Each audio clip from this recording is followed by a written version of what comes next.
Good morning, everyone. It is today my pleasure to present the highlights of the proposed Safe Spaces Ordinance that has been authored by Honorable Rita Gatuslao and is currently before the Sanggunian. You may have heard about the violence against women and domestic violence, especially being the hidden pandemic during this time of COVID. And that is why the Provincial Council of Women cannot just relax and think about just COVID. No, we have to continue with our advocacy to create safe spaces for women, spaces where there are no sexual harassment and domestic violence and no trafficking. So let me present this.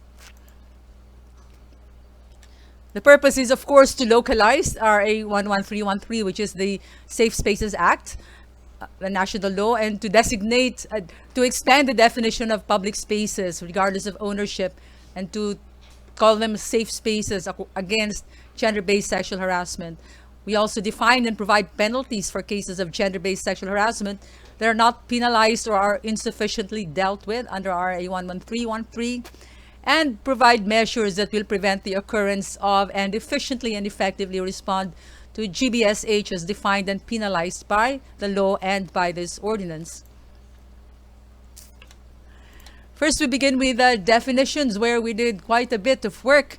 So if you look at buildings, the buildings are defined, the beginning is the same, but we added here that the focus on hospitals, clinics, medical therapy centers, churches, chapels, and other places of worship, factories, mills, warehouses, machine shops, repair shops, and accommodation establishments, including condominiums, apartments, dormitories, and boarding houses.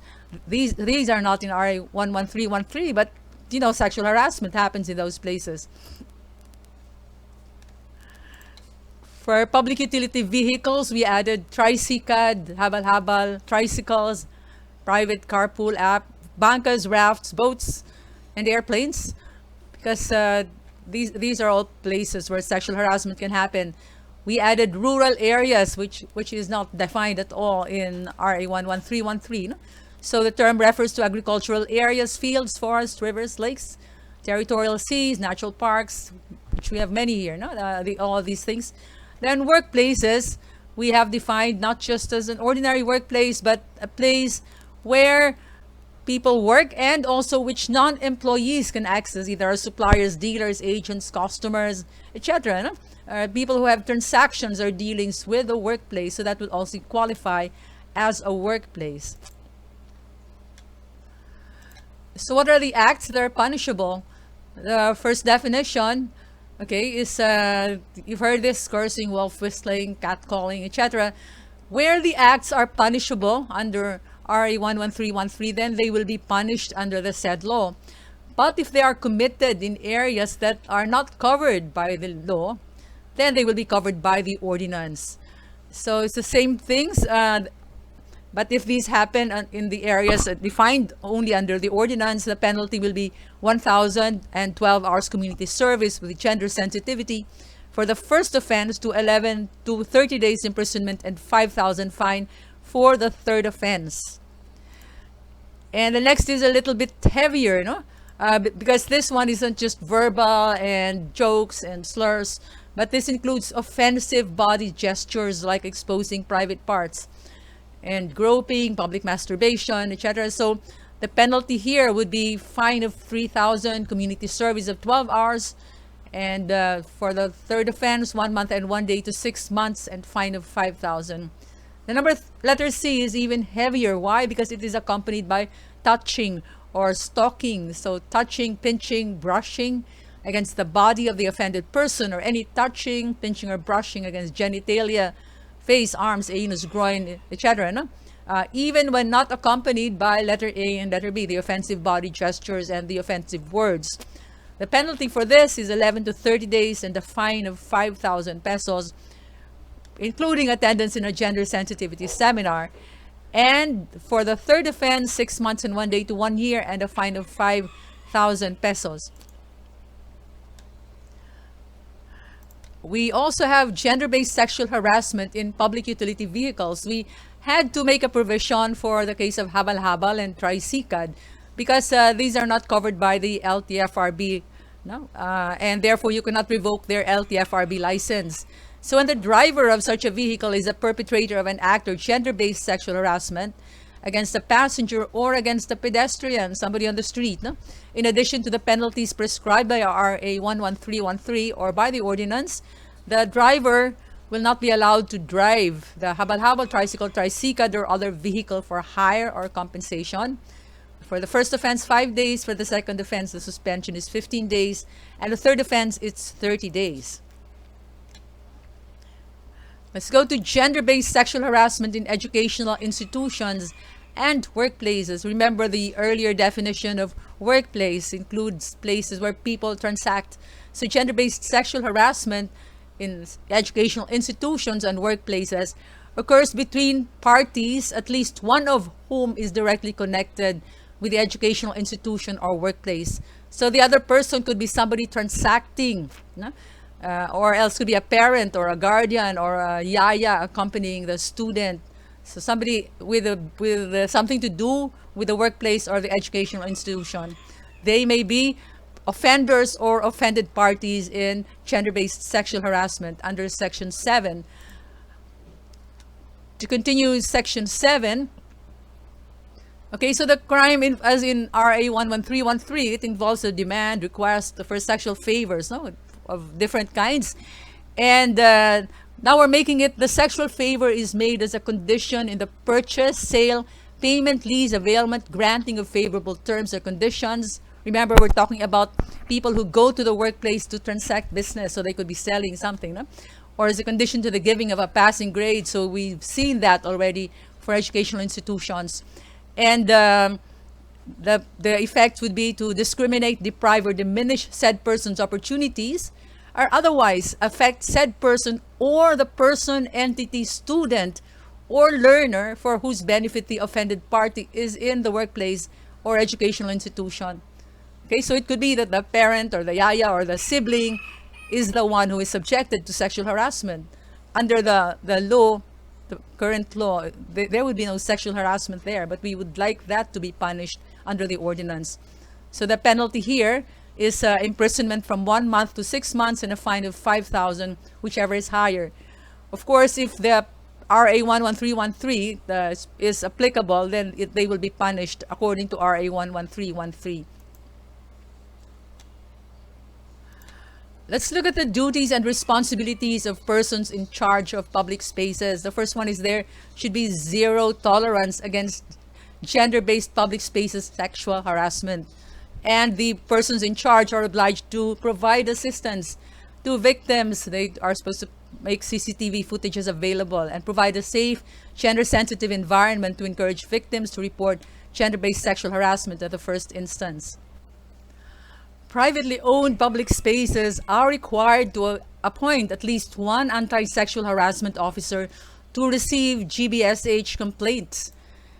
And then these privately owned spaces are also supposed to implement the following measures, like the development of protocols to be followed if there is a report, to assist victims of gender-based violence by contacting the local police, coordinating with them. They are also supposed to, where required, install functional closed-circuit television cameras and provide footages to the victims, provide a safe, gender-sensitive environment to encourage victims to report, and the police personnel, tanod, security guards, and other related persons may be deputized or allowed to apprehend perpetrators caught in flagrante delicto. The heads of employees and educational and training institutions who do not act, do not implement their duties, do not take action, they are also punishable. The ordinance provides a penalty, although the law, RA 11313, apparently forgot to provide for the penalty. So we put penalty here. Then the province of Negros Occidental has its duties and responsibilities listed here in Section 17. First of all, the PICAT, the Provincial Committee Against Trafficking and VAUSI, or its subcommittee, may be appointed to oversee the full implementation of the province's duties and responsibilities under RA 11313 and the ordinance. Then additional representatives may be appointed to the subcommittee. The functions will be information dissemination, ensure that component cities and municipalities comply with the Republic Act and the IRR and the Ordinance, including providing technical and financial assistance if necessary, and also assistance in the passage of ordinances to localize the Safe Spaces Act, the help with conducting capacity building for all persons in charge, and anti-sexual harassment officers and other implementing bodies for the implementation of the ordinance. Then the province is also supposed to ensure the setting up and maintenance of functional closed-circuit televisions, cameras, which is also supposed to be the responsibility of municipalities, cities, and barangays. To continue, the primary responsibility for enforcing RA 11313 and the ordinance rests with cities and municipalities. So we have representatives here right now, cities and municipalities. These LGUs have the following duties. They are supposed to pass an ordinance which shall localize the applicability of our provincial ordinance within 60 days of its effectivity. For this purpose, the PCW will help to draft a template ordinance so that our LGUs can comply with this. Then disseminate or post in conspicuous places of this information, and to prevent gender-based sexual harassment in all public spaces by measures such as information campaigns and anti-sexual harassment seminars. So more information. And the LGUs can also discourage and impose fines and acts of gender-based sexual harassment. Actually, who is going to apprehend the violators of the ordinance and the law? It will be the municipalities and cities primarily, which will have contact with them. And the last slide, something that needs to be done. We hope that this will be done, to establish an anti-sexual harassment desk and an anti-sexual harassment hotline at the city and municipal hall for the purpose of receiving and responding to calls and expediting the receipt and processing of complaints and reports of gender-based sexual harassment in streets and public spaces. So a hotline. Do we have a hotline for VOW? So for this purpose, arrangements may be made with the Police Women's Desk and the PSWDO for a hotline to be present for GBSH. Cities and municipalities are supposed to organize an anti-sexual harassment subcommittee under the LGU's Gender and Development Focal Point System. So it's actually a reflection of the system under the province, no? where we have the Picat Vauci, also supposed to be handling this sexual harassment ordinance. And so the work of this subcommittee is to supervise, support, and coordinate the operations of the anti-sexual harassment desk and hotline of the municipality or city. Letter G, to designate traffic enforcers and other law enforcement units to be anti-sexual harassment enforcers, and to ensure that they undergo gender-sensitive training and orientation on the law. Letter H, to ensure the setting up and maintenance of functional CCTV cameras, yes, major roads, alleys, and sidewalks, so that these will really aid in the filing of cases. And letter I, to ensure the passage by every barangay of a barangay ordinance to prevent the occurrence of and efficiently and effectively respond to gender-based sexual harassment in streets and public spaces. Still continuation, as you can see, there's a lot of work to do for local governments.